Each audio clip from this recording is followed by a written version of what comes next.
आप सभी को मेरा जय श्री गणेश। तो आज हम गणेश पुराण के अध्याय 2 के तीसरे भाग के बारे में जानेंगे, जिसका शीर्षक है राजा सोमकांत के पूर्व जन्म का वृतांत भृगु द्वारा वर्णन। राजा अपनी पत्नी और अमात्यों के सहित च्यवन के साथ साथ भृगु आश्रम में जा पहुंचा और उन्हें प्रणाम कर बोला, हे भगवान, हे महर्षि, मैं आपकी शरण में हूँ, आप मुझ कुष्ठी पर कृपा कीजिए। महर्षि बोले, हे राजन, यह तुम्हारे किसी पूर्व जन्म के पाप का ही परिणाम है। इसका उपाय मैं विचार करके तुम्हें बताऊंगा। आज तो तुम सब स्नान आदि से निवृत्त होकर रात्रि विश्राम करो। महर्षि की आज्ञा अनुसार सबने स्नान भोजन आदि के उपरांत रात्रि व्यतीत की और प्रातः स्नान आदि नित्य कर्मों से निवृत्त होकर महर्षि की सेवा में उपस्थित हुए। महर्षि ने कहा, राजन, मैंने तुम्हारे पूर्व जन्म का वृत्तांत जान लिया है और यह भी विदित कर लिया है कि किस पाप के फल से तुम्हें इस रोग की प्राप्ति हुई है। यदि तुम चाहो तो मैं तुम्हें सुना दूं।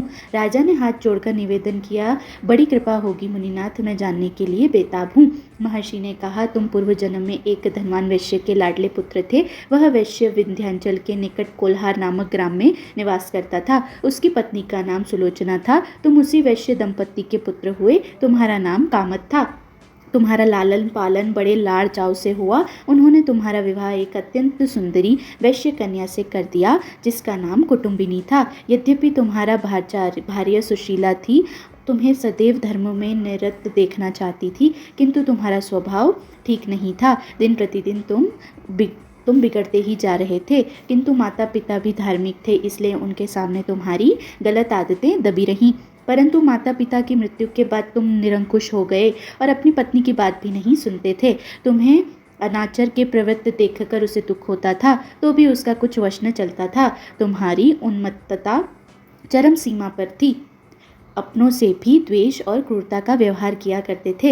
हत्या आदि करा देना तुम्हारे लिए सामान्य बात हो गई थी।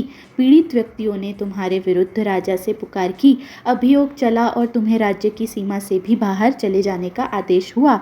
तब तुम घर छोड़कर किसी निर्जन वन में रहने लगे। उस समय तुम्हारा कार्य लोगों को लूटना और हत्या करना ही रह गया था। एक दिन के समय गुणवर्धक नामक एक विद्वान ब्राह्मण उधर से निकला।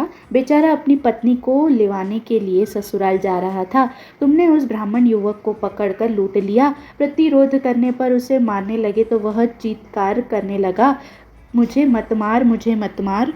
देख, मेरा दूसरा विवाह हुआ है, मैं पत्नी को लेने के लिए जा रहा हूँ। किंतु तुम तो क्रोधावेश में ऐसे लीन हो रहे थे कि तुमने उसकी बात सुनकर भी नहीं सुनी। जब उसे मारने लगे तो उसने श्राप दे दिया, अरे हत्यारे, मेरी हत्या के पाप से तू सहस्त्र कल्प तक घोर नरक भोगेगा। तुमने उसकी कोई चिंता न की और सिर काट लिया। राजन, तुमने ऐसी एक नहीं बल्कि अनेक निरीह हत्याएं की थी, जिनकी गणना करना भी पाप है। इस प्रकार इस जन्म में तुमने घोर पाप कर्म किए थे, किंतु बुढ़ापा आने पर जब अशक्त हो गए, तब तुम्हारे साथ जो क्रूर कर्म थे वे भी किनारा कर गए। उन्होंने सोच लिया कि अब तो इसे खिलाना भी पड़ेगा, इसलिए मरने दो यहीं। इसी के साथ गणेश पुराण का अध्याय 2 का तीसरा भाग संपूर्ण। आगे के भागों के बारे में जानने के लिए बने रहें इस चैनल पर। आप सभी को मेरा जय श्री गणेश।